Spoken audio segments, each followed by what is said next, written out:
Okay, here we are. Excellent.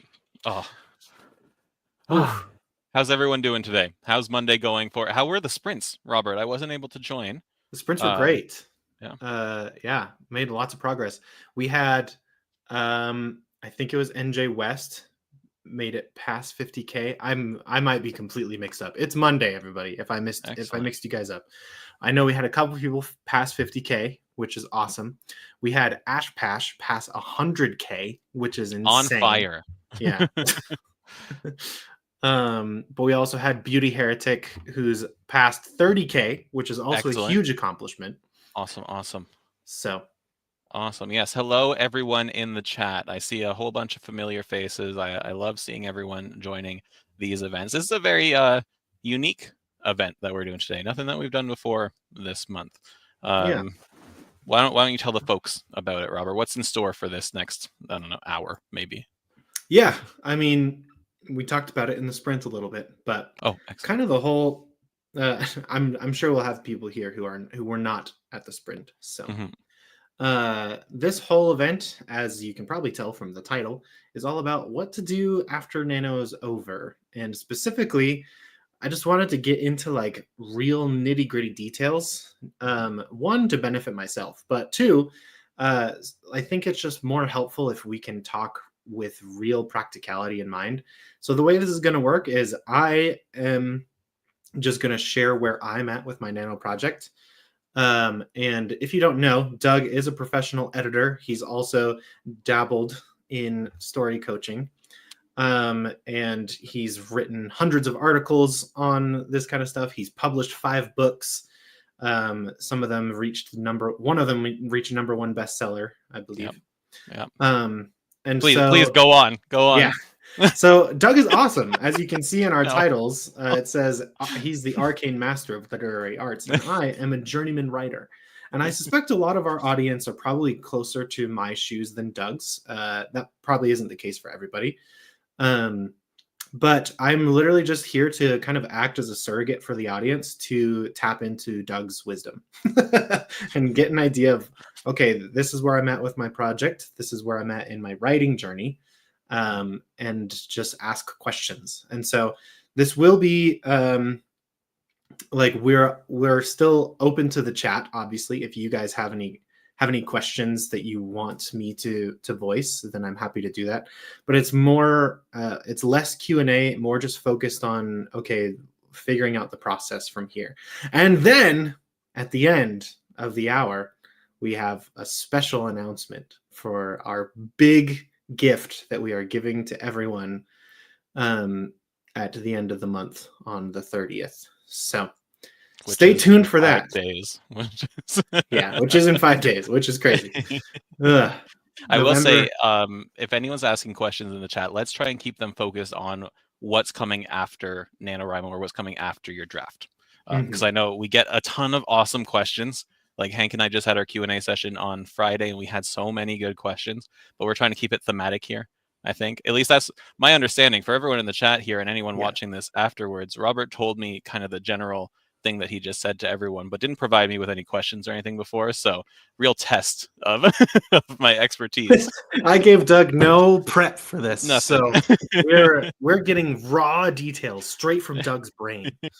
But yeah, so I will refresh you, Doug, on where I'm at in my writing journey, and then also refresh the audience. But yeah, just to address this question, Valentine, is it a free year of Dabble? Because I want that. Understandable. It's not a free year of Dabble, but we will have some Black Friday deals coming out. But that's not what the surprise is. So, what I will say, I guess, before we get started too, is that on Friday at 2 p.m. Eastern, so same time as now, I'll be hosting a bit of a wrap-up event where we'll be discussing Black Friday deals. We'll be discussing how Nano and how the 60-day challenge went, a little more next steps.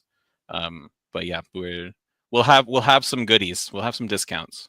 Yeah, there will be goodies in that regard, but the free gift that we're giving is something that Doug and I have been sinking tons of hours to, not just us, but other people on the team.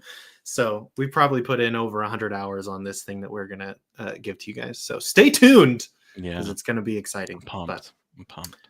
um, but yeah, so here's where I'm at in my writing journey, Doug. I have attended multiple writing classes. I've been to lots of different writing conferences, and I feel like at this point in my writing journey, I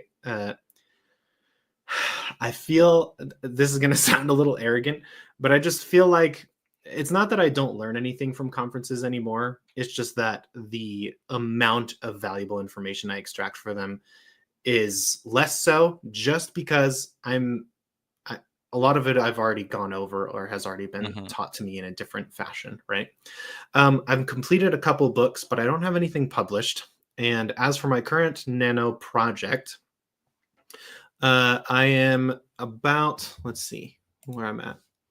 I'm at about 25,000 words right now. And so I'm halfway there to the goal. I suspect that by the end of the challenge, I'll probably be above 30K. So I'm hoping to get over 2/3 of the way there if I can. That's kind of my new adjusted goal for NaNoWriMo.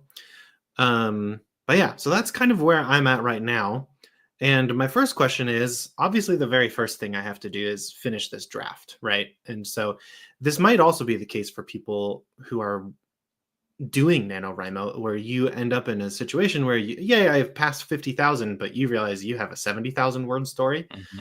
And so you did this crazy hard push to get to the past that goal, but your story is still not done. So what would you recommend to kind of keep up the momentum, keep up the excitement once kind of all the buzz around NaNoWriMo dies down a little bit? And yeah, so what would you recommend in that regard? All right, I have a two-part answer for this. And the first one's going to sound really pessimistic, but you can't keep it up, unfortunately. Okay. The NaNoWriMo is a challenge, right? The 68 novel Mm-hmm. challenge is a challenge. It is meant to be difficult. And if you're writing full time, then it's not necessarily a challenge. 1,600 words a day for a full-time author is an hour and a half, maybe, worth of work. Yeah. But for people who have full-time jobs and families to look after, or dependents, or have other hobbies, and we're getting into the holiday season, it just might not be feasible that you have that extra hour and a half, or if it takes you 3 hours to write, you don't have that time every day anymore. So that's the pessimistic part of my answer, and I'll only be optimistic from here on out, I promise. No, I But appreciate the realism though. yeah, yeah. I'm normally like, I'm trying to be a very cheery guy, but it's just you will burn yourself out. And as someone who did burn themselves out for 6 months and didn't write a single word during those 6 months, I don't want that to happen to anyone else, because it's very upsetting. It's not a fun time, right?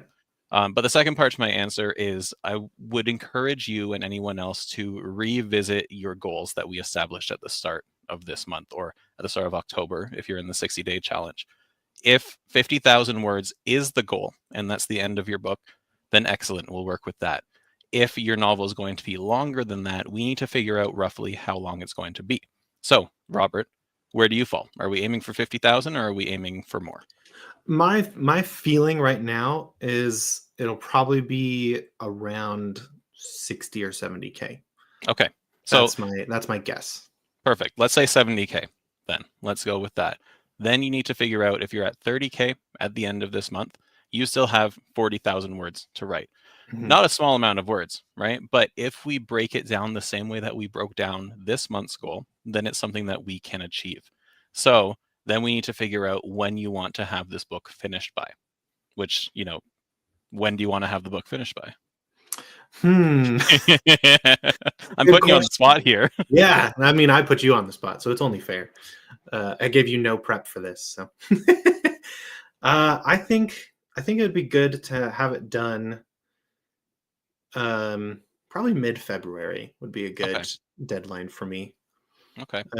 Give myself a little extra. My initial thought was end of January, but with all the holidays and stuff, like I just know that there's just gonna be probably 2 weeks time in there that I'm gonna that I'm gonna like just not be able to write, or not be as Yeah. focused, not get as many words. So my thought is maybe February 15th, for example. Okay, cool. So we're going to do two things from here then. First, we're going to recommit ourselves, everyone here in the chat too, even if you're finished your book now, recommit yourself to no 0 days. So even during that 2-week holiday period, I want you to write 5 words every day, minimum. Okay. And I'll check in. I I have the capability to message you directly. I'll check in. It's true. I can't escape Doug. The rest of you have to tune into these live streams, but he knows where to find me. And I don't know how detailed you want to get into this, but do you want to pull up your Dabble project? Like, is it up to date from writing sprints and whatnot? Yeah, it's a total mess, but I can. That's okay. That's fine. This way we can show people. Yes, I love the chanting of no 0 days. No 0 days. No 0 days. Hunt us down, Doug. Hunt us down, Doug. We do need t-shirts with no 0 days. Seriously. Yeah, we'll launch. Man, there's so many cool things we have to do. We'll get a no 0 days merch line started up. So as you pull that up, I want to say to everyone listening here, when I say no 0 days, I genuinely mean it. Even if you've finished your draft and you need to take a break, and we'll get into this in a sec when you finish your draft, but you finish it, you're taking a break before you go into revisions. Use those 5 words or 100 words a day to start jotting down ideas about your next story or whatever you want to write next. You don't need to write chapter 1 the next day using no 0 days, but keep the imagination going. Keep your creativity muscles flexing, right? Okay. Destiny, it's okay if you had a 0 day. You're recommitting now, no 0 days from here on out. As long as you just keep at it, that's fine. All right. So, Robert, we're going to show the people how to change our goal to make it mid-February 70,000 words. Sounds good. All right. And for folks unfamiliar with Dabble, this is the goal settings in Dabble. So you'll see here that Robert has the source where it's coming from, which is his book. He's putting in his new word count, and then he's going to choose his new deadline date. 15th is a Saturday. I think that's nice. That's good. Yeah. And I can celebrate that weekend. Mm-hmm. Now you can choose days off to account for the holidays. Like, yeah, you're not going to get some good writing in on Christmas, right? Yeah. And are you going to Dragon Con? I am. Yeah, I'm going to Dragon Steel Nexus. It's the Brandon Sanderson convention. If anyone's going, I'll see you there. But yeah, so that is these days actually. So there you go. And then so now on those days, I still want you to have no 0 days, but yes, it means we're not factoring in like a 1,600 word day on those days. Yeah. Sorry, Destiny, not Dragon Con. It's Dragon Steel Nexus, I think is the actual name. I got people excited with Dragon Con. All right, and you threw some days off at the end there, right? Yes, just to pad my goals a little bit. Always nice to have. All right. Because I don't know if you can see it right now, but right now my today's goal, I'd have to write 4,718 words today to keep up with this current goal. To reach 50K by November 30th.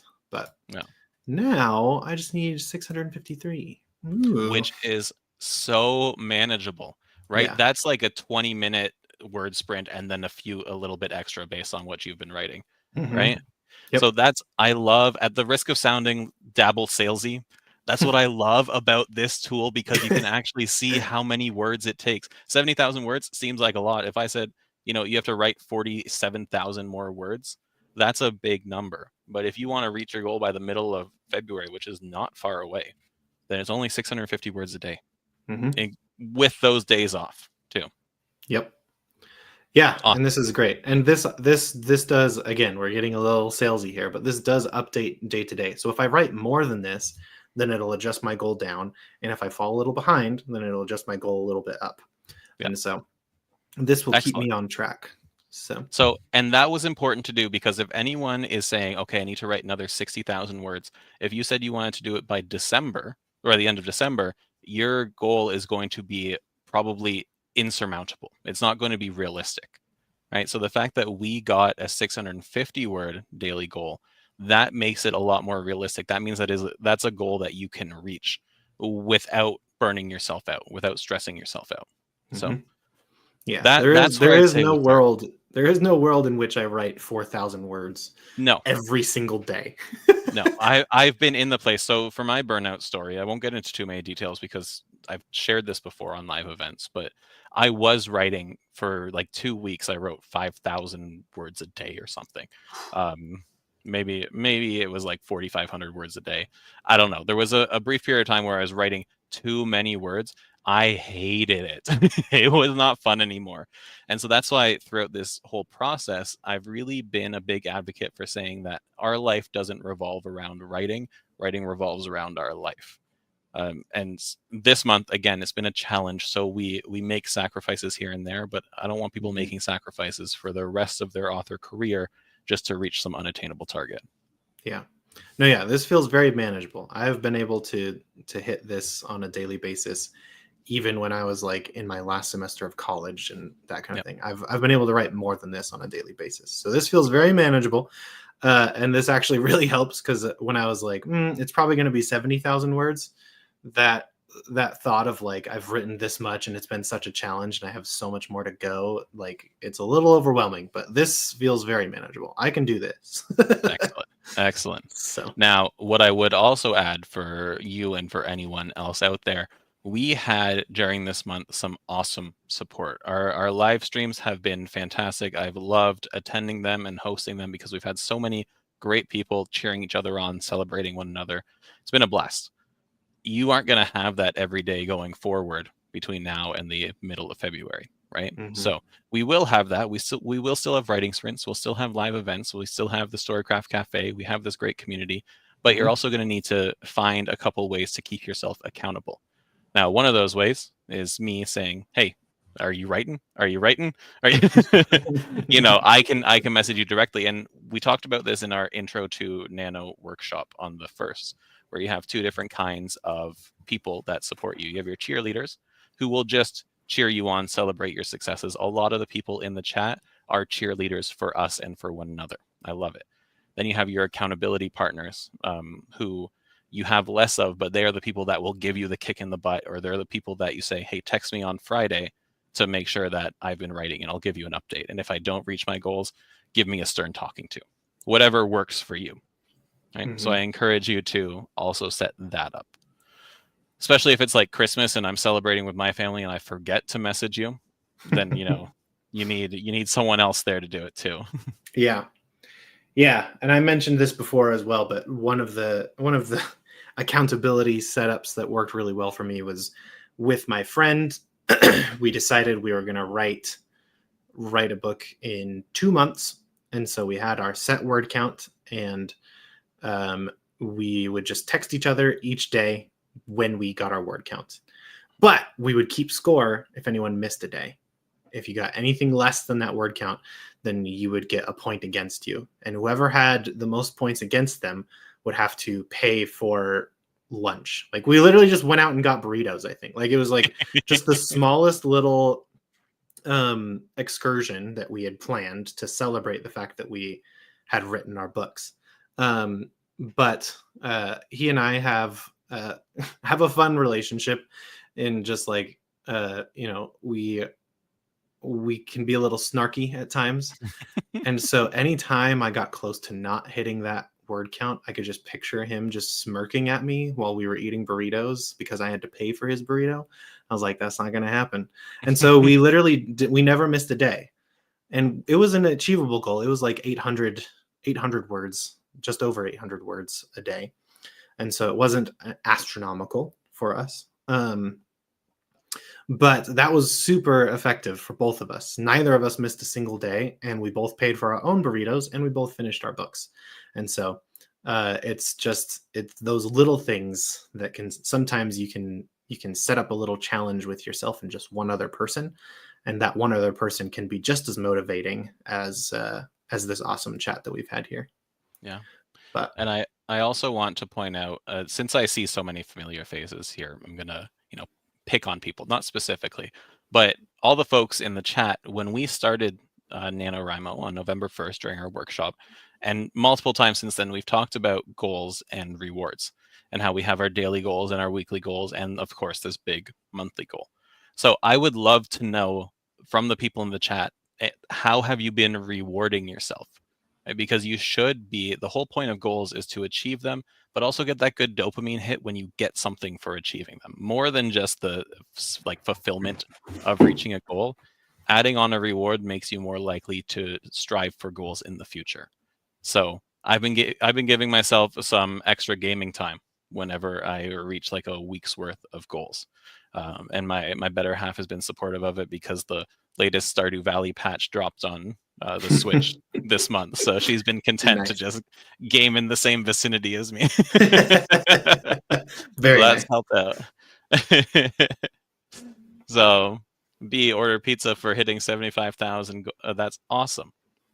Matalver, when I hit my 80,000 word goal, I let myself play a video game for the first time in November. Okay, you're stronger than me. Beacon, no reward. See, and so I don't want to pick on you because that's rude. But give yourself a reward. You are only helping yourself by rewarding yourself, and it doesn't have to be like a monetary thing, right? Playing video games does not cost money, assuming you've already owned the game. Going for a hike doesn't cost money. Stuff like that. Kind of 100% Stardew. She did in the last patch. I'm sure she will again. This patch. So anyway, that's coming up to the end of November. Whether you've hit the 50,000 word goal and you still have more to write, or you haven't quite hit it and you need to get to that 50,000 or beyond, set a deadline. Make sure the daily goals are reasonable and commit to no 0 days. And then reward yourself for sticking with this. Make sure that the reasonable goal daily is not 1,600 words, because unless that is reasonable for you, for most people, it's not. Yeah. Awesome. Oh, wrong one here. I went to video games are not a reward, they're a necessity. That's why mine's frequent. Yeah. All right. So that's your first question. Yeah. My next question is, okay, so let's say the 15th of February rolls around. Then what? Do you recommend that I take a break after reaching the word goal? Yeah. What's like on the 15th of February? What do you recommend? That's my question. All right. So we typed the end on the 15th of February. We are done. Do you have another story idea in your head? I have many. Yeah. Perfect. Good. Because we're going to use them. Because my suggestion, just like Stephen King says, take that draft, put it in a drawer, don't look at it for as long as you can. Make it a minimum of 2 weeks. I prefer like 3 or 4 weeks to get you away from it, because the idea is that you are trying to distance yourself from this draft. You're so wrapped up in it that you know every single detail, even if that detail didn't make it to the page, and you know what you meant to say, even if what you actually said doesn't convey that. So the more distance you can put between yourself and the draft, the better it's going to be when we go to start revising it. Because that is the next step. You have this draft. Not only do we have this draft, but if you wrote it in November, if you got all the words written in November, you have a very hastily written draft. And so there is going to be a lot to revise. But even, say middle of February, or when I finish my manuscript, not just my Nano one, but the other one I was writing, there's going to be a lot to revise. First drafts, for me personally, are pretty messy. There are some people that write clean first drafts because they take a lot of time to edit as they go. That's not my style. And that's definitely not the Nano style for this month. Yeah. So take those, 3-4 weeks if you can. Start thinking about another story. Some people will say don't think about another story, like don't think about writing at all. I'm more of the mind that, you love doing this, and if getting multiple books out there is something that you want, then work on something else. Don't work on the sequel, work on something different, and your mind will drift over towards that. Yeah, that sounds good. For that, like, I guess it kind of depends, but it sounds like what you're recommending here is start playing in a new project rather than actively pursuing a new project. Yeah, ish. It depends on what you want and what kind of writer you are. So if you are a planner, or if you skew towards the planning side of the Pantser plotter spectrum, then start working on the outline. If you love the snowflake method, start following the snowflake method. Use the 60-day template that we made, copy it, and start working on your next novel. Go by week. My goal, once I finish this, assuming I finish this by Saturday, and I think I have to write 2,600 words a day or something. So not easy, but I think I can do it this week. I'm going to let it sit while I continue working on the manuscript I was working on before November started.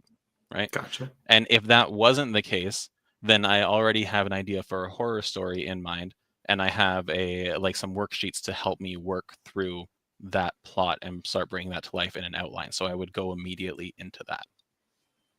Gotcha. But it could just be that you just take some jot notes about the world that you want to make and characters you want to bring to life in your next story. Do whatever works for you, but I encourage people to stay, always touch on that no 0 days of storytelling in some regard. Yeah, that makes sense.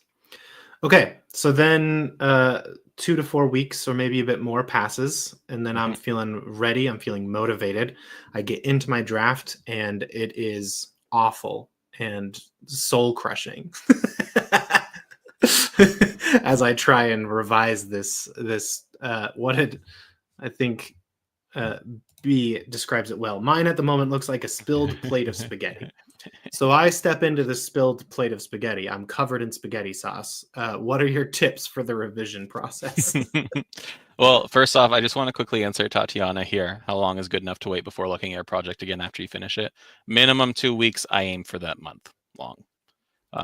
But okay, so you're back at your draft. You've waited that minimum 2 weeks. You've gone back after a month, perhaps. Your draft is going to be messy. It's going to be that spaghetti plate, but that's okay because first drafts aren't meant to be published. First drafts aren't even meant to be seen by other people, right? It's us exploding all these ideas and words out onto a page, rapid fire succession over the course of this month. So there's going to be filler words, there's going to be crutch words, there's going to be sentences that don't even make sense or that stop halfway through. I have those, right? So the first step, I would say, is don't even stress about things like filler words. Give it a read through and just understand, is there a full story here? I think that's step one, because when we're writing so quickly, especially if you didn't do a lot of prep work beforehand, there is the real possibility that you don't actually have a full story yet, that you missed a beat or two that you need to go and fill in. So just get the general sense of what it is you're trying to tell and if all the elements are there. So kind of do like an overview, not a checklist, but like a diagnosis. Like, is this a story? Is this the story I wanted to tell? Does it flow okay from scene to scene? Did I find loose threads that might have been opened, those boxes you opened and never closed, that kind of thing? Yeah, and I encourage people not to pursue it from a very clinical perspective. And I don't think you described it that way, but don't go in being like, is this character arc hitting all the beats? Is my theme super apparent? Like, the reason we took that break from the story is so that we can kind of drift away from the mind of the writer who wrote it and more towards fresh eyes and get as close to a reader perspective as we can. And so read it from that perspective. Don't think it's going to be the best book you've ever read because you haven't put in the work to make it the best book you've ever read, but read it the same way you would any other book and just try to enjoy it. And if you don't enjoy it, or if there are aspects you don't enjoy, then you can take a moment to think about, why isn't this working? Yeah, gotcha. So in that process, are there specific things that you'd recommend taking note of, like actually writing down, like, these are the things I enjoyed about my story, or these are the problems that I think might need to be solved, or anything like that? Any specific tips on that revision process? I know it can vary from writer to writer, but any general best practices? Honestly, for this first read, no. Just you want a more emotional experience for it, because the revision process isn't a short one, and you will be revising it multiple times. Hank and I have spoken at length how we tend to we'll revise about 3 times between when the first draft is finished and when it will go to a beta reader, for example. And sometimes there'll be more revisions than that. Rarely will there be less revisions. Less revisions generally means you're a full-time author who's cranking out, 5 books a year or something. And so you have this process down pat and you're in it every single day. Right. But for this start of the process, just if you're reading it in Dabble, use comments and sticky notes to just note some general feelings or general thoughts. If you've printed it off, write some notes in the margins. You can have a notebook where you put some jot notes down. But again, this isn't the the first read through after you revisit a draft isn't meant to be diagnostic. It's just meant to get the vibes of it. Gotcha. So take the pressure off yourself. You're not fixing it yet. You're just experiencing it. Yeah.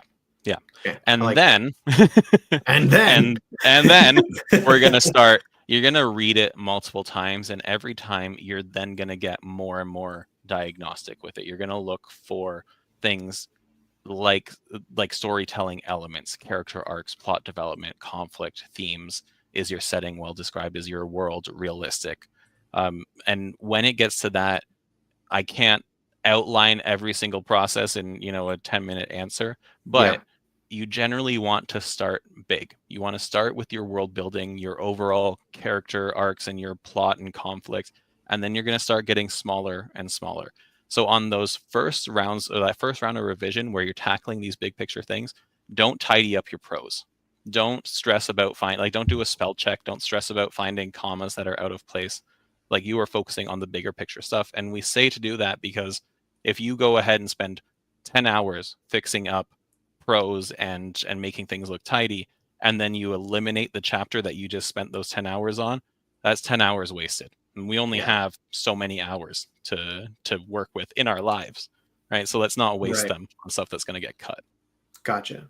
So I'm kind of visualizing this as like a funnel almost, where the very top, you're just getting the vibes of your story. What are the vibes like? And then you step down the funnel and you get a little more nitty gritty of like, does the world work? How do I feel about the characters? And you kind of work down. And then as you kind of do that, you're going to be kind of cutting and shedding stuff off until you get like down to, sounds like the end of draft 2 in your experience. It could be more than that. And that's something like, obviously this is a discussion between Robert and Doug. I know plenty of writers who write really clean first drafts and then just do one editing pass and then they're done. I know plenty of writers who do 6 drafts. And in my opinion, that feels like a lot, but it's what works for them, And so, but kind of once you get down to those final steps where you're like, okay, I've kind of condensed this story to what I want it to be, then you go in and do the line editing, like finding those stray commas, all that other stuff as best you can. Yeah, you will pretty up the language as you read through it, just because you read a lot. You know what pretty language sounds like, you know what you're trying to convey. But it really is, get the story right before you fix anything else, and then get the chapters right, and then get the scenes right, and then get the words right. Because anytime you change something that eliminates past work, that's just such a defeating feeling.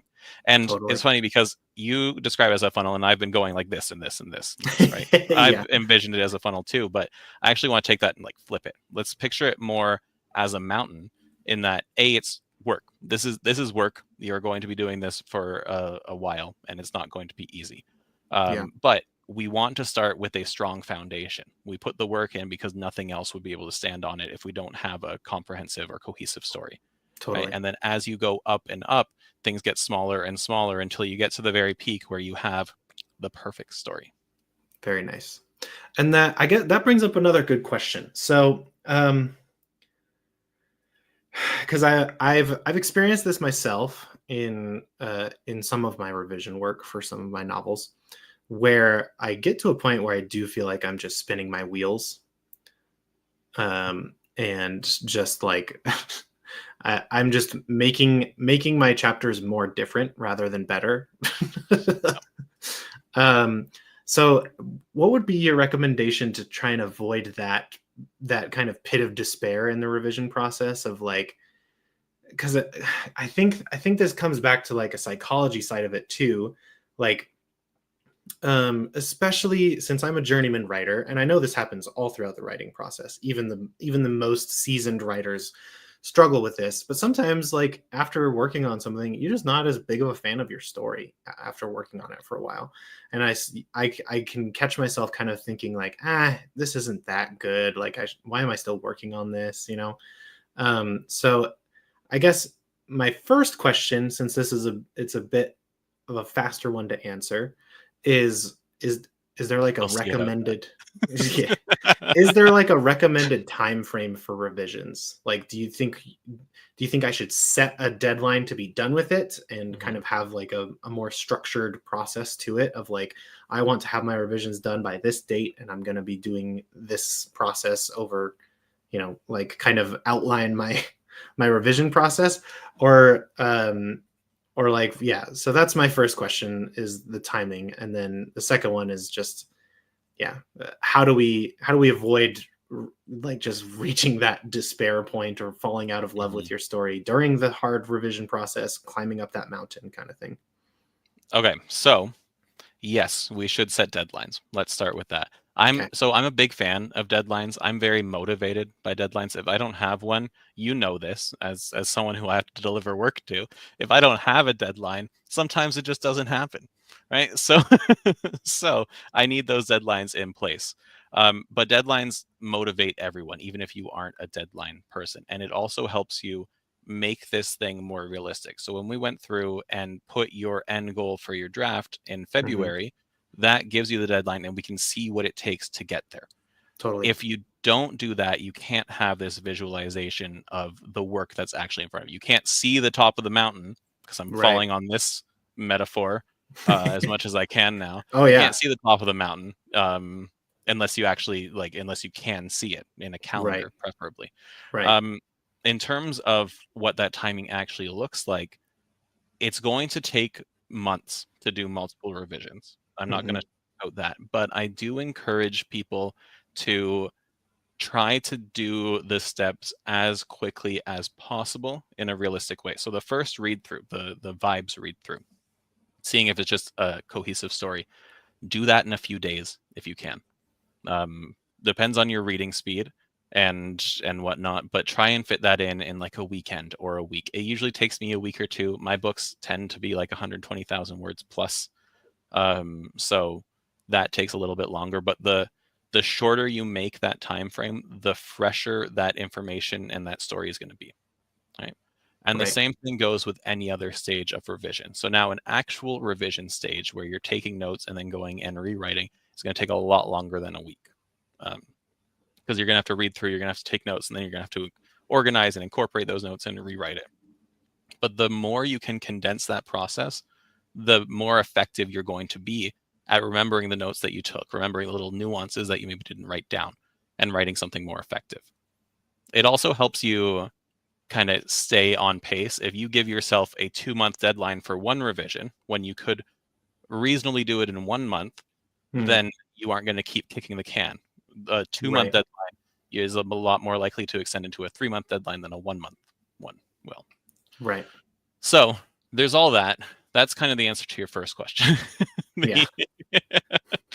um, Yeah. Second question is like, because more specific. I'm digging this metaphor actually, Okay. because I Yes. think I think there is a point where um I hiked one of the mountains here by my house, and we got to the summit, but it wasn't the actual summit of the mountain, but it was still like a high point. And I think it can be challenging when you get closer to those endpoints, or even just during the revision process, to feel like, oh, I made it to the top, but is it the top? Like, am I Mhm. actually done? And I don't really like this scene, or I don't know, this climax. I feel like it wasn't as explosive as it was in my head when I first thought of it. And like, I just feel like it's easy to fall into those traps of like feeling like, it's just not that good. Or I've spent so much time with this, like I'm just kind of ready to be done with it. And I don't think it's worth pursuing anymore. Like, how do you avoid that? On my first book, I didn't, and that took me a few years to to write. So there's a couple ways we can approach this answer. The first is that once you get your first book done and out there, whether you're traditionally published or self-published, Hmm. you'll look back and realize that yes, the first draft part was exciting and fun because I get to write it, but the real like hit of all those emotions and endorphins comes when you're holding your book, and so you Gotcha. have a stronger motivator to get there. But that's just not the case for a lot of people because you don't have that first book to reflect on. So in that case, I encourage you and other writers here to try and keep in mind that that first draft part isn't the only part of storytelling. We tend to think that that is the best part and the most romanticized part and whatnot. But when you look at your first draft, if you say this is bad, then that's fine because it might be bad. But now the cool part about being an author is that we took these jumbled ideas, we made them into a draft, a jumbled draft. Now we get to take this jumbled draft and make it into the exact story we want it to be. Yeah. And that's a really cool part. So I encourage you to try and focus on that. Totally. It's hard though. Like I'm not gonna say that that's an easy thing to do. Yeah. But then my follow up to that is that like writing and revising and publishing, if you go self publishing, this is work. Like it's a passion, it's an art, but it is work, and work requires discipline, especially when in your first book, your first 2 or 3 books, you're not turning a profit or a substantial profit if you are turning one. So there's not that financial incentive to do it. You're finding extra hours to do it. Like it's hard work. So you need to try and develop this discipline to work through it. And the thing is, if you wrote a nano draft or if you wrote 25,000 words in the span of a month, you've shown that you have the capacity to have this discipline. It's there. And we are still working with something that you are really passionate about and that you really love. It's just not exactly what you maybe think storytelling is right now. So the more you work at it, set those deadlines, book it out in your calendar, reward yourself for hitting milestones, and then you will start to see this discipline isn't actually that hard. Like it's not easy, but it's not that hard compared to what you maybe envisioned it as. And you are going to start to love every time you do a new read through after a revision, you will be proud of what you've done and you will be excited about how the story is shaping itself. Totally. And I think that's one of the strengths actually of NaNoWriMo and doing a NaNoWriMo draft is 50,000 words just feels, especially when you start out on day one, you feel like there is no freaking way. Like I am never going to make it, especially if it's your first nano or if you're like me and you've never won NaNoWriMo. It's so easy to fall back onto that, like, oh, it's never going to happen kind of thing. But the thing is, like, it really does show you that these things are possible. And even though I'm probably not going to reach the 50K this month, I now feel like I have an achievable goal and I'm enjoying the novel that I'm writing and I'm really feeling motivated to continue this going. And so I think that's really a good thing to focus on as we kind of develop this out. But yeah, well, I want to add to, like, you'll have written 25,000 words this month, maybe more depending on how tomorrow goes. Yeah. And and then you have this goal of writing 45,000 words over the next 80 days, right? There are more than 4 instances of 80 days in a year. So feasibly, with a goal of 600 and odd words a day, you could write 160,000 words without much difficulty over the span of a year. That's 2 books in a year. That's 1 big book in a year, right? That's awesome when you put it in that perspective, and you've proven to yourself you can write more than that. So, that's cool. Yeah, I totally agree. And yeah, thanks for the encouragement in the chat. I know I can do it. I have finished books. It's just, yeah, I do think that especially for our audience today who are nano participants, maybe some for the very first time, definitely give yourself credit for how far you've come, even if it's just 5,000 or 10,000 words. That's an accomplishment, a huge accomplishment, and that is something that you can expand out in your life and continue to make that progress. But I have this question for you, Doug. Wait, can I have 1 second before you do? Yes. Okay. I see a lot of folks talking about a Discord in the chat there, and go ahead. I use Discord for gaming. I can't navigate communities on it. I don't know. It's just I don't understand it. But we do have, I'm dropping a link for the Storycraft Cafe in the chat. We have thousands of authors over there, dabblers and non-dabblers alike. So yes, I encourage you to make a Discord channel if that's your vibe. But we have people who organize writing sprints, who support one another, who share their progress, and do writing prompts and everything over at the Storycraft Cafe for all authors. But please. Yes. So my question, when when should I get other people involved in this process? When do I tap the shoulders of beta readers um, who should be a beta reader, Mhm. and when should I work with a professional editor? Okay. So let's start by establishing who the different people are that you can bring into this process. Okay, And let's I'm do going it. to put them into 3 different groups because they come in at 3 different times with an asterisk on the last one. Okay. So first group is going to be like your writing groups, critique partners, those kinds of people. They come in earlier in the process. They will come in before you do the revision where you focus on your prose, because you're going to be asking them for feedback from a writing perspective. Like, does this Mhm. character arc work? Is everything comprehensive? So they'll come in after you do the first revision or 2. And you'll get feedback based on that. You might ask them for specific feedback, or you might just get general story feedback. Then you have the beta readers. Beta readers you want to bring in as close to publication ready as you can get your draft, because their job is to provide reader feedback. And so the best way to get the best thing to get reader feedback on is what you would present a reader. So do all your revising, incorporate the feedback from the others, do your prose revision, do Mhm. a cursory spell check, check for commas, that kind of stuff. You want them to have a clean draft, but you don't need to edit it specifically. And then send it out to them. Okay. And then the third group are the editors, and we'll get to them in a sec because they're technically kind of spread out, but Right. we'll get there in a sec. Beta readers, how to find them, what they do, who they are, that kind of stuff. Mhm. Like I said, they bring a reader perspective to it. So the critique partners and writing groups, you want their writing expertise. You don't want that from a beta reader, right? So a lot of beta readers, you don't want them to be writers at all. You want them to be fans of your genre. You want Mhm. them to have time available to do this. You want them to either like you or not know you, but if they really, really love you and they know that this book's important to you, they might shield some of the criticism that they have just to protect you. So, Mhm. like, I use my friends as beta readers. I have a handful of friends that I use as beta readers. But I don't use like my mom as a beta reader because she wouldn't give me the feedback that I need. But Right. my friends, they know it's important to me, but they know that getting a good book is more important to me than my feelings, especially at this Yeah. point.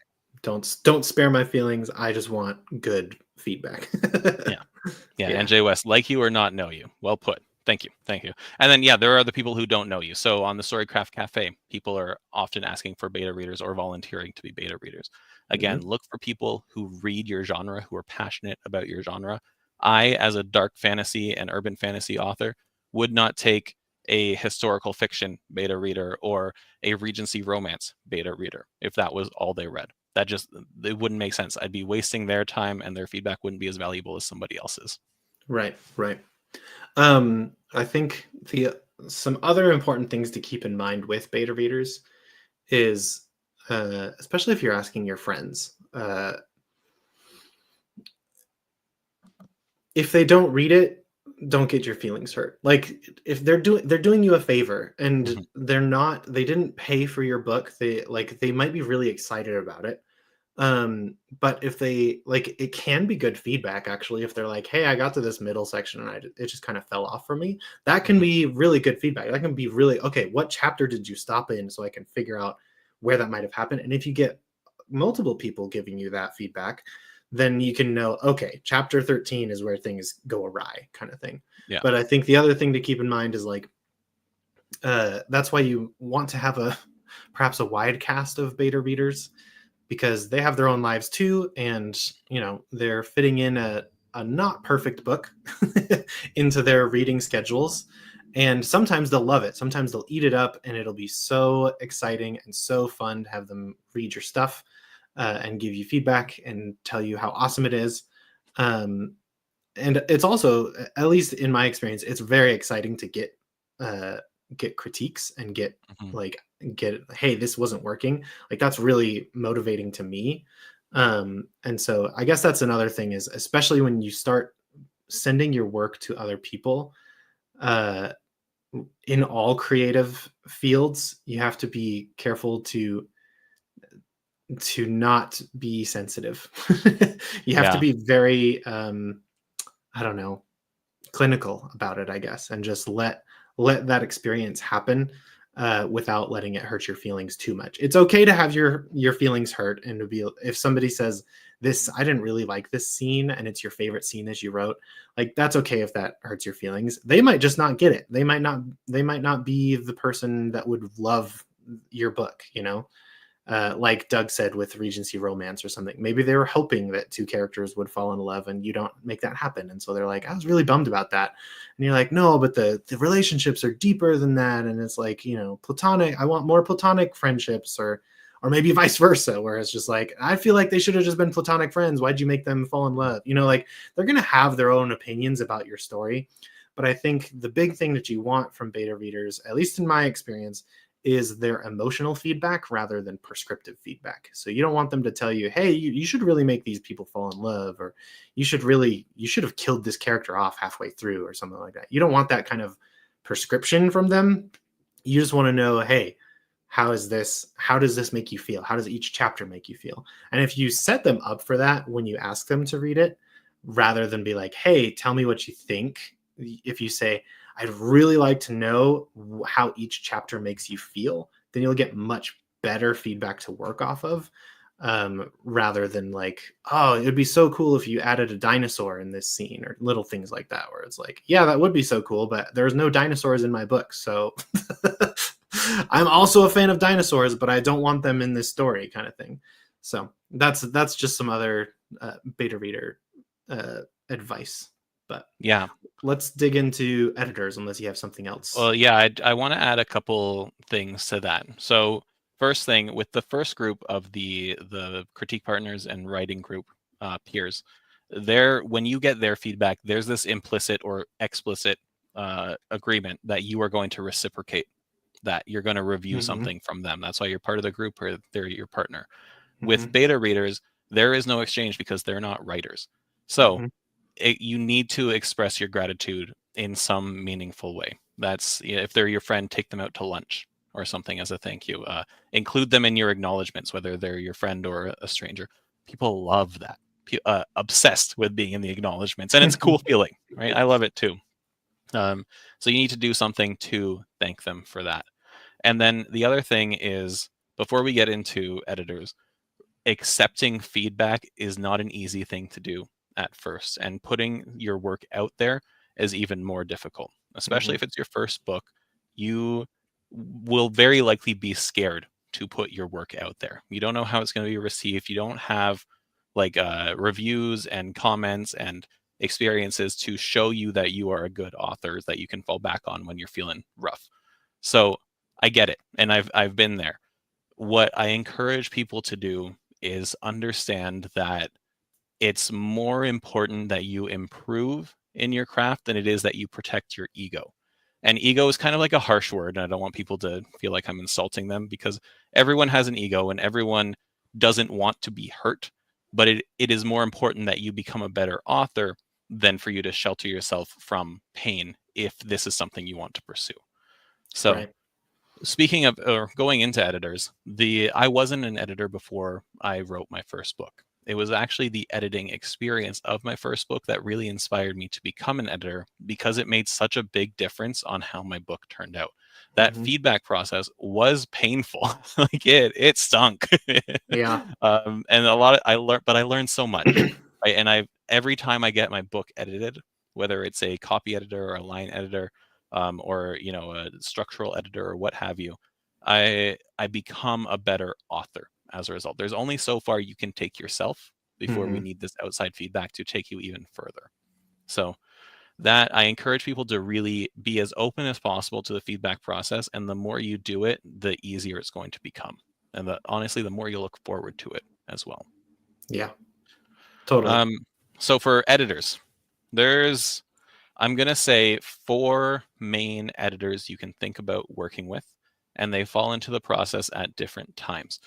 There might be some others that people think about that are a little more niche, but forgive me if I miss one. And I say this as an editor myself, right? For anyone in the chat who doesn't know, I am a professional editor, so like I have the experience on both sides here.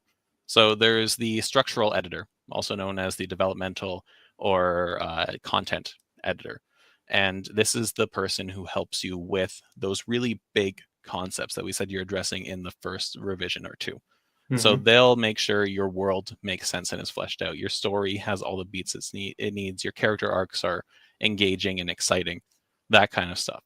You can bring them in two different kinds of areas. At the beginning of the writing process, when you're outlining or just starting to draft, or after you've done that kind of content work yourself and you want to make sure that it's the best it can be.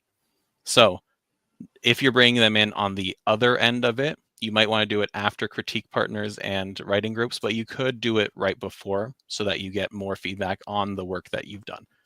Content editors, structural editors, developmental editors, whatever you want to call them, are not cheap. They they can run you like high 4 to low 5-digit prices depending on the length of your book and how detailed you want that relationship to be.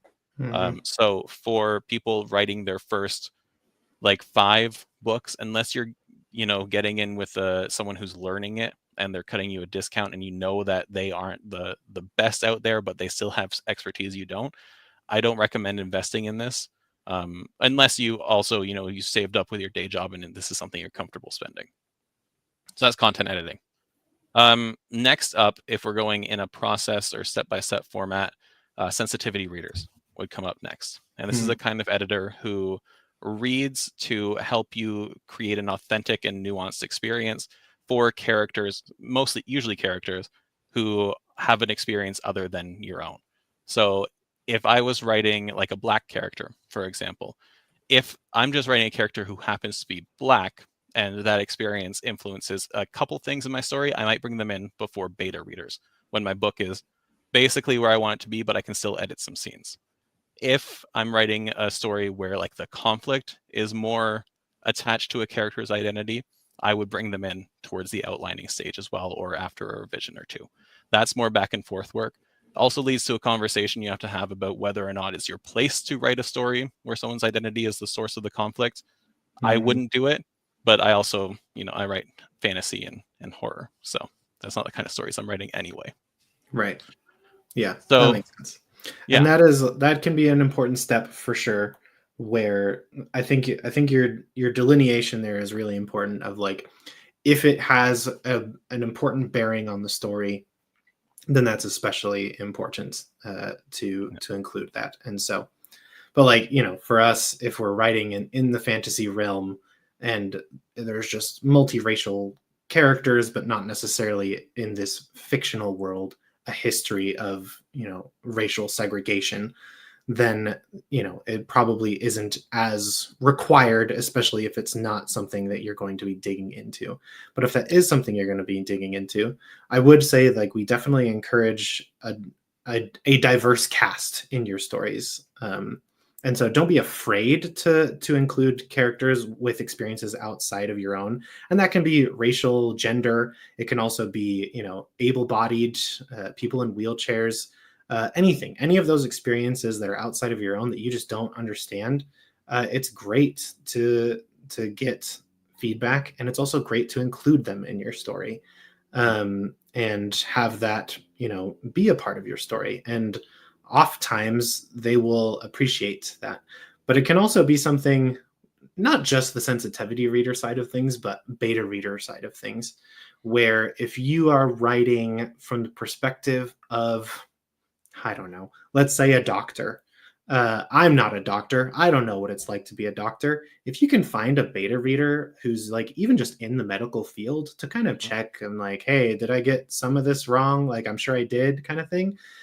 Even if you just send them a few of your more medically heavy scenes to get some feedback on making that more accurate, then that can be super valuable and make it feel more authentic for your readers who would potentially be in that field. So yeah, absolutely. I have in one of the horror stories that I want to write, the main character is a nurse, but I might make her a coroner. I'm not sure. Okay. But I have a bunch of friends because I originally went to school to become a doctor. But after 1 year, I said no, not happening. So I have a lot of friends who continue that and are nurses and doctors and other medical experts now. So like when I was just brainstorming this story, I said to them, okay, what medicine would she work in?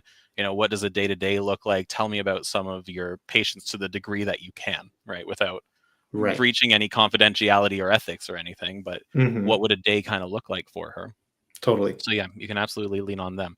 When you are getting an official assessment, pay people for their time when they're a professional. But yes, there are, just like content editing, there are ways to kind of mitigate the costs or reduce them, especially when it's your first couple books. You only have so much money to work with, and oftentimes that tends to be like zero money. Yeah. So. And that acknowledgments page costs you almost nothing. And like Doug said, is really valuable to people. They love to see their own names in your book as somebody that you have acknowledged. And they should be acknowledged for helping you write a better story. So yeah. I have NJ here says I have a character in another work that has prosthetics, so I need to find someone who has that experience. Yes, but if it's meaningful to the character and their life, which it often is, but then I juxtapose it with when Jaime Lannister got his hand cut off in Game of Thrones and then got an iron hand. That wasn't central to his arc, and quite frankly, I forgot about it until I just saw your comment here, NJ. So in that case, you wouldn't have to go to somebody with that kind of experience or that kind of trauma in the past, because it is not like a true to life story. It's a fantasy story where it honestly got replaced a little too easily based on the show, right? Not based on the books. I haven't read all of them. Right. Yeah. I might out there. Yeah. That's all right. So then we have two more to get through, and I'm going to try and streamline it a little bit because we just crested the hour mark. Yep. So next up, we have line editors, and line editors focus on the structure of your writing, the words that you choose, your flow, your rhythm, that kind of thing. These are the kinds of editors that will make your stories sound better and read better. You bring these folks in, again, preferably before beta readers, but after you've done prose revision yourself, because there's no point in sending them your ugly words and hoping they make it beautiful. You need to put in some effort beforehand, and they just polish that diamond that you've made. So that's when they come in. They are less expensive than developmental or content editors, but they are more expensive than our next editor, which is the copy editor. But line editing is, again, if it's your first book or two, at least for me, I did not hire one because it was just financially not feasible. That said, and I'm not just saying this as a line editor, but line editors do amazing work for your story. It's one of those instances where you have your own way of writing, you have your own voice, and you have these words that you love. And so there's just ways to phrase things that you don't think of, or maybe you lean into passive voice more often than you think you do, but because you're so close, you can't see that. So a line editor can help with that. Totally. And then, oh, sorry, go ahead. No, you take it away. Copy editing would be the last one. Growing up, a lot of people probably heard this as proofreading, which is technically separate, and I'll touch on that in a sec, just real quick. But copy editing is spelling, grammar, punctuation, making sure words are in the right order, you're using the right word to say things. It's not about prettying up your prose like a line editor does. It's like just making sure there are no errors in your work. And so copy editing, if you're self-publishing, I would say is mandatory. That's the only one that I would say is mandatory to do, because if you put out a work filled with typos, then you're going to lose a lot of readers. There's a stat out there saying like 70% of customers will leave a website if they see noticeable typos. And I know that's not a book, but when you have someone paying money specifically to read, what do you think the impact of typos is for them? I've read a book by an indie author who did not pay for a copy editor. I could tell, because it was like every page had a handful of errors on it, and you just don't finish the book, right? And it's not even from an editing perspective. It's just not enjoyable when you have to correct things yourself that are sometimes more obvious than not. Awesome. Giant pet peeve of mine from the and then the proofreader. So we, at least growing up for me, we were told that proofreading is getting rid of those spelling and grammar errors and whatnot. Proofreading technically in publishing is when you are comparing two different versions side by side to make sure that the changes have actually happened, or you're looking over one as the last final thing for like formatting. So generally, like you will, if you're self-publishing, you'll get a proof copy at the end of it, and you'll have to go through and make sure everything looks good and there isn't a printing error. If you're traditionally publishing, the publishing house will have a proofreader making sure that the typesetting is all good. Same thing with copy editing. the publisher will have editors on staff. They will push your book through line editing and copy editing. But to up your chances, you can hire a line editor to make your book better. You can hire a developmental or content editor to make your book, your story better, and thus more likely to get a contract. But mostly this is for self-publishing people, hiring these different kinds of editors. Yeah. And I have this article here that I shared in the writing sprint, but I think it might answer Bond's question here of what type of editor will handle that. We have an article written by Doug on what are the types of editors out there, and kind of what to look for in that world. So you'll also, just real quick, you'll likely have some overlap between line editors and copy editors. So when I'm doing a copy edit for someone, I always say there's going to be some light line editing, because I can't turn that part of my brain off, and I'm not going to see something that could be improved or needs fixing and just ignore it. That's right. Scummy.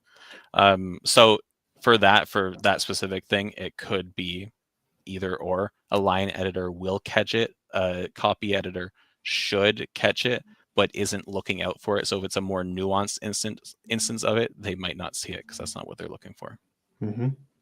Tatiana, this is a great question. Where do I find an editor or editors? So go ahead. I'll take it. I'll do it. Okay. Yeah, jeez. You do it. I need a sip of water. Yeah, there are lots of different resources. It's definitely something you can just Google. Readsy.com is a marketplace for editors, for freelancers.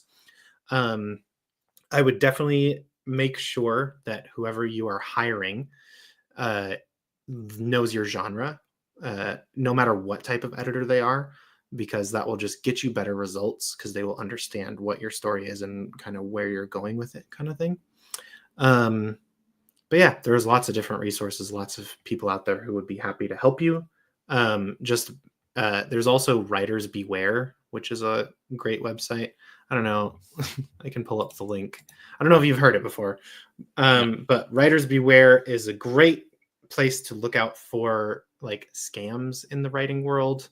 Specifically, it's usually with like publishing houses and things, vanity publishers specifically, who, you know, they're like, we'll cut you a deal. You just pay us $5,000 and we'll publish your book. And you're like, oh, great. What else are you going to do? And they're like, nothing. You'll have to store the books. You'll have to sell the books. You'll have to do all that.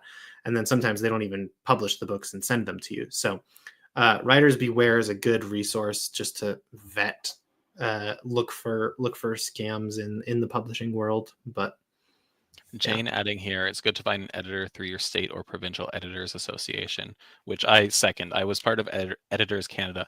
There's only so many times I can say editors before it starts jumbling up in my mouth. It loses all meaning.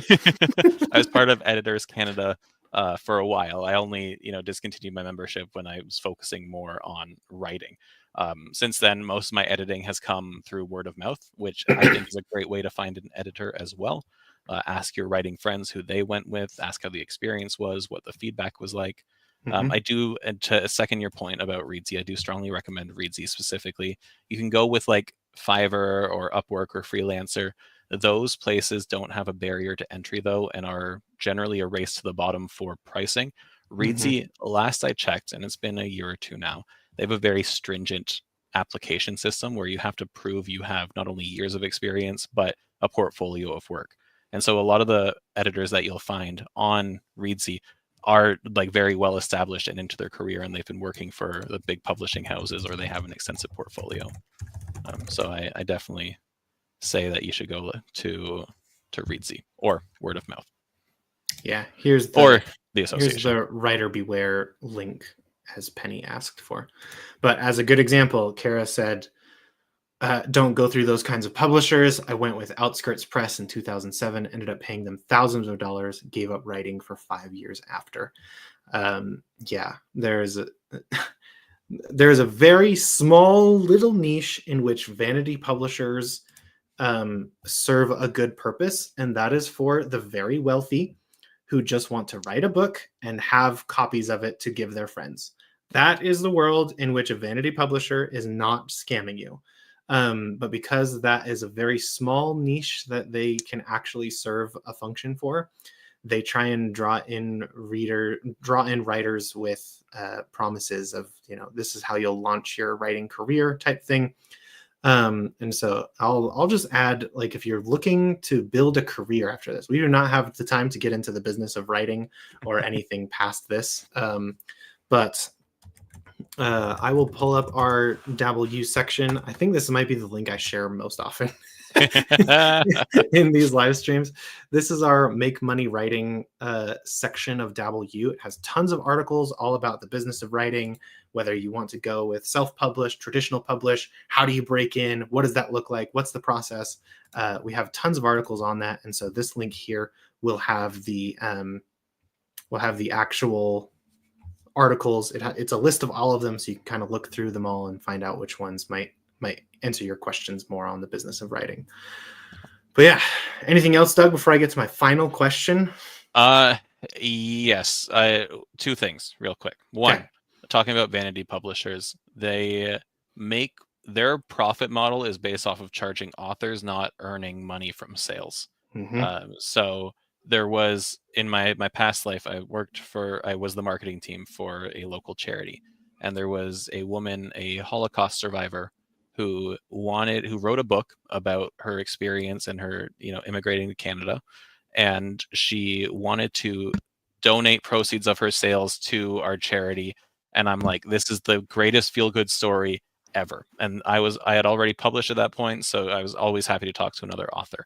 I go to chat with her, and one of the first things she does is whips out this packet from the vanity publisher that she went with, showing me how many thousands of dollars they charged her for the privilege of, publishing her book, which you can do by yourself, maybe not at 90 years old. But actually, I shouldn't even say that. There are plenty of people towards, the century end of life that can do this effectively. But they charge her thousands of dollars to essentially put her book on KDP and order her a couple author copies. Right. And that boiled my blood. Oh, it makes me so angry. The other thing, what was the other thing that, I got too caught up in being angry. We're all angry now. The other thing, I love the make money writing and the marketing publishing part of Dabble U. I love writing the articles for that. And I do encourage people to think about this kind of thing if that is your goal. But I also encourage you to not run before you walk. Enjoy the process right now. One of the things that burned me out when I wrote those books, so I co-authored 3 books, and that's what burned me out for those 6 months, because we wrote all of them in the span of a 5-month period. It was way too much for me. And so I went from someone who published 2 books over the span of 2 years, from the publication date of one to the publication date of the other, to doing 3 books in the span of 5 months. And that was almost as bad as the actual writing burnout. I went from doing this because I'm passionate about it and loving it to doing it at a very commercial pace. And so don't push yourself. You have time to develop this. I want you to enjoy writing. It's easy to think of it as a very clinical thing. Write the first draft, then read it, then revise it, then feedback, then revise, then feedback, then publish. Right? But you're meant to grow. You're meant to have fun. If you ever lose sight of enjoying this art, then take a step back and take a break. That's my one out for you for no 0 days. You can have a 0 day if you find yourself absolutely hating this art. Then just take a month and then come back to it. Yeah, totally. Yeah, and it's easy to get excited about the publishing step and people will read my book and I'll get book reviews. And it's okay. Hold on to that excitement, but definitely find the excitement in your current step. If you're in the drafting process still, find the excitement there. Find the excitement in the revision process and just focus on that for now, because if you can't, you'll never make it to those publishing decisions if you can't find that excitement. Not even just excitement, but the discipline as well to keep going through that stage. So thank you, Nephilim. Okay. So my final question for you, Doug, and the big prize that we've been hinting at, is, Doug, what about all these other people in this audience who want a Doug to follow them along in this process, to help them and encourage them in every step of the way. What can we do for them? And I'm actually going to kick us off the stage here for a second, and we'll see what we can do for them.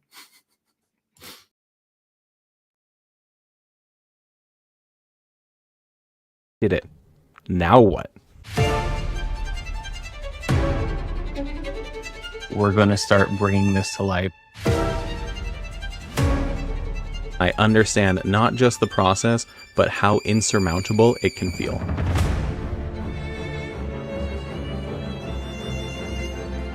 All it's going to take is a clear plan, some commitment, and understanding what makes a great story. So that's what we're shooting for in this course. How are we going to make it happen?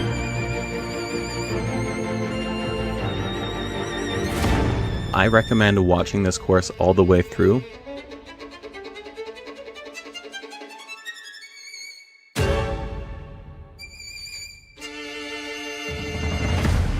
I'll see you there. Oh.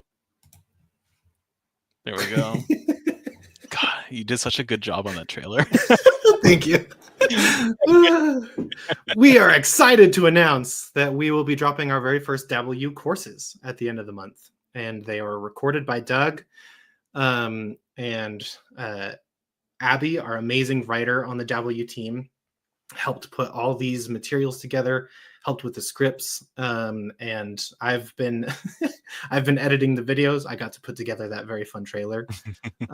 So if you're just wishing that you had a Doug to guide you through the process, whether you're still trying to finish your draft and looking for motivations, going through that goal adjustment process, all of that, that we'll have a course for that, as far as keeping your mindset good and going through that. And then what to do with a nano project once it's done. So all of that will be available. It's not yet available. It will go live on the 30th. And so you'll be able to tune in, sign up. It will be in the Storycraft Cafe. So if you haven't gone over there to see what's going on, that's where the courses will be living.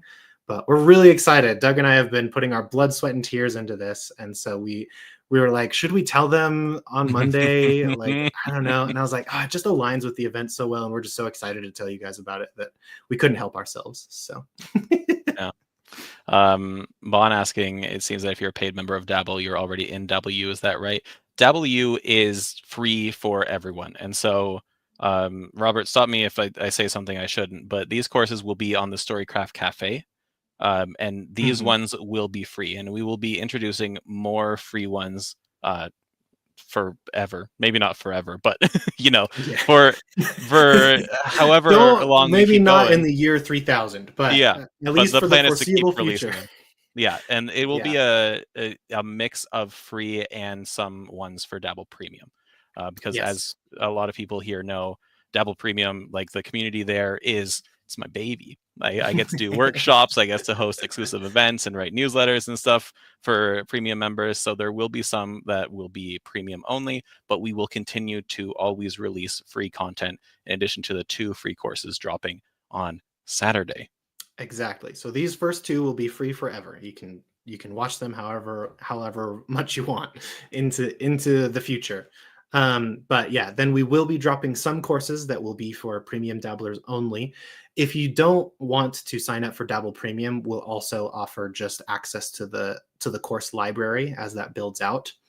But then in addition to that, we will continue to release free courses in tandem with those paid courses, just because, we want everyone to learn how to write well.